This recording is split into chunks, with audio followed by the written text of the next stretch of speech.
out and being taught how to do the back building that burned in February, the Rittenhouse Claridge had no sprinkler system.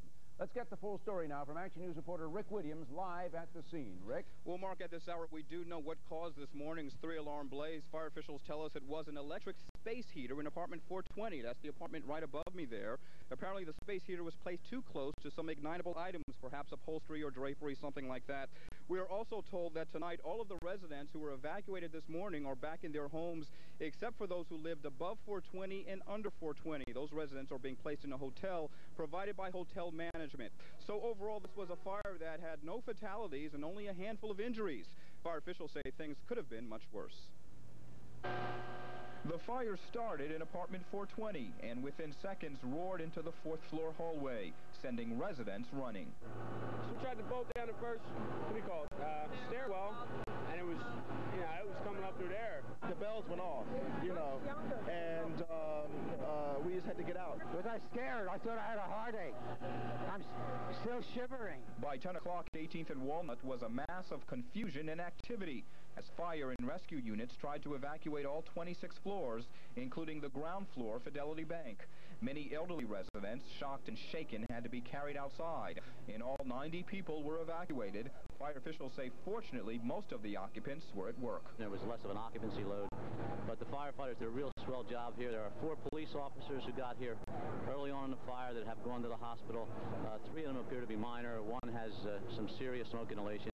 For several firefighters, the dark and heavy smoke also proved to be too much. It would be an hour before the blaze was ruled under control. Heavy damage, minimal injuries, but no fatalities. Mayor Good and other city officials arrived to survey the scene, another Center City high-rise without a sprinkler system. This is an old building, built back in 1951, and as residents waited for official word to go back inside, many realized that their homes may never be the same. Now we're back live, and as far as this building is concerned, officials tell us that it is up to code. In fact, the fire alarms were working. Just 2 days ago, the people who lived here had a fire drill, but what this building didn't have was a sprinkler system. And at 5:30 on Action News at 5:30, we'll talk a little bit more about this and how officials say having a sprinkler system could have prevented some of this damage. For now, I'm Rick Williams reporting live on the Action Cam from Center City. Ran into the building and began evacuating the elderly residents, some who had not heard the fire alarm sound. I got you, ma'am. I got you. There's a few people we had to carry out, pulling stretchers. One person was carried out in a wheelchair. So pretty much put them in whatever you could to get them out. I went up to probably the 11th or 12th floor and bringing people down, physical, taking them out. Was there smoke all the way up there on the 11th floor? Oh, yes, it was. Very bad. Eventually, Kelhauer and Smith were sickened by the smoke. Along with 3 other police officers, they were taken to Graduate Hospital, where they were given oxygen and then released. Officer Michael McCarrick was one. He said as the smoke thickened, some residents had to be carried down 6 or 7 flights of steps. There was one woman on the 7th floor who's stricken with cancer and she can't walk at all. We had to carry her. Not all of the police and firefighters escaped minor injuries, still being treated for smoke inhalation at the hospital of the University of Pennsylvania are Officer Hector Rivera and firefighter Bernard Mark.